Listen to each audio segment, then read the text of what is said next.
ครับลูกสาวครับกระแตงเกลือใหญ่จับชุบน้องเป็นผู้บริการ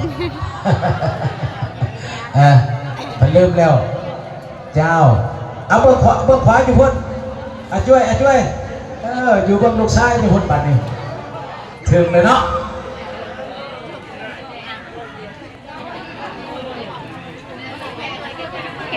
งานดองยูทูบเบอร์งานดองยูทูบเบอร์ไลฟ์เป็นเหตุบัดเซิร์นทุกคนมันดองของบาวเหียง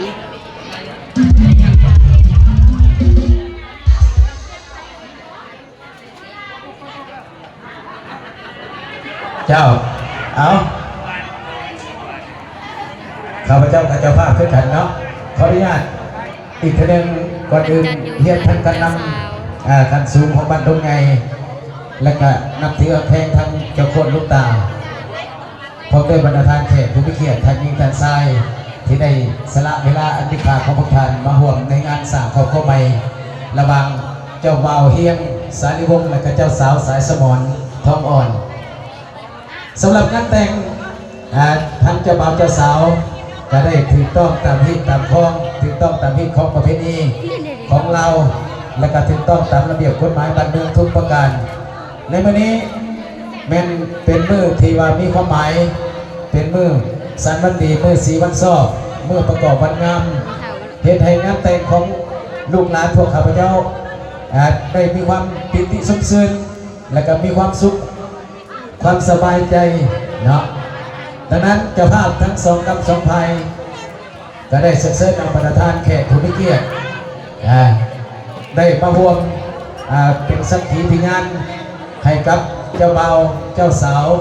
ที่ว่ามีความมักความหักใส่เวลาอันเป็นนานพอสมควรและพระพรวันนี้เจ้าภาพทั้งสองกับสองภัยเจ้าโคตรลูกตาผู้เป็นพ่อเป็นแม่เป็นป้าเป็นลูกเป็นอาวเป็นอาได้จัดพิธีงานแต่งให้ลูกหลานของพวกเราเป็นอย่างสมเกียรติและอีกท่านหนึ่งข้าพเจ้าในนามเจ้าภาพทั้งสองกับสองฝ่ายที่มาได้เชิญเอาบรรดาท่านแขกท่านยิ่งท่านทรายมาจากใกล้มาจากไกลมาจากต่างเมืองต่างแขวงต่างประเทศที่มาร่วมเป็นสักขีพยานในวันนี้ขอเชิญชวนบรรดาท่านรับประทานอาหารและการดื่มเบียร์ตามอัธยาศัยจนกระเวลาอันควรพวกเขาจังกับพระเจ้าได้ต้อนรับครับและขอใส่พรให้กับประธานแขกผู้มีเกียรติท่านยิ่งท่านทรายที่ว่าได้มาร่วมเป็นสักขีพยานมาในนามแขกมาในนามฐานะไอ้น้องมาในนามฐานะเพื่อนมิตรเพื่อนสหายจงอยู่ดีมีแห้งสุขภาพเข้มแข็งเพื่อแห้งเพียงพอคิดสิ่งใดขอให้ประธานสมความมุ่งมั่นปรารถนาขอให้ประธานสมความหวังทุกสิ่งทุกอย่างทุกประการขอขอบใจ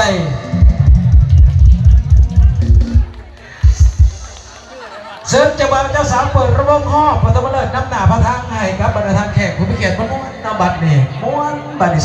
สลาลา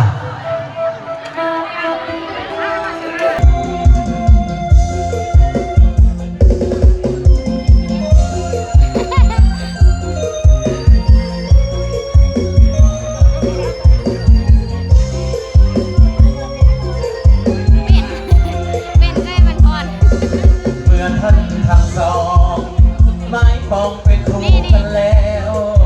หวังเป็นผัวที่เมียแก้วแน่แล้วพบหวังสุขสันต์หวังมองชีวิตยิ่งใจไว้อกเดียวกันต่างก็ศรัทธาเนื้อมันไฟฝันเธอวันวิวาพ่อแม่ญาติมีต่างคิดสู้เติมเสริมสร้างสวยเป็นพลาทุกอย่างให้สมดังปรารถนาให้คู่สมรสสมหาสมดังกุลาพ่อแม่เพื่อนทุกทั่วหน้าต่างก็มาเพื่ออวยพรใส่ยกของหักให้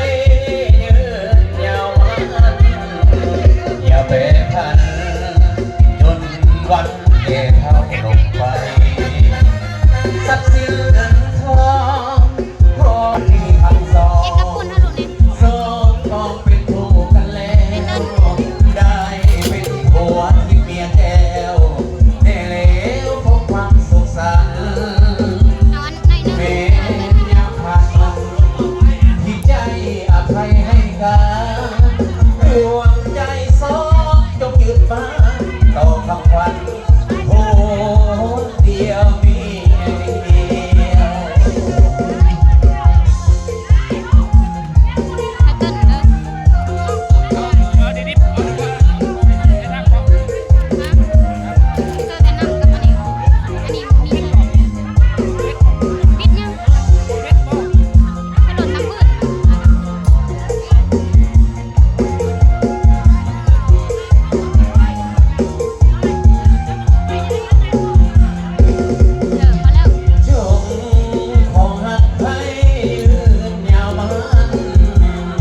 หนึ่งเดียวบัวแก้วแม่ทิพย์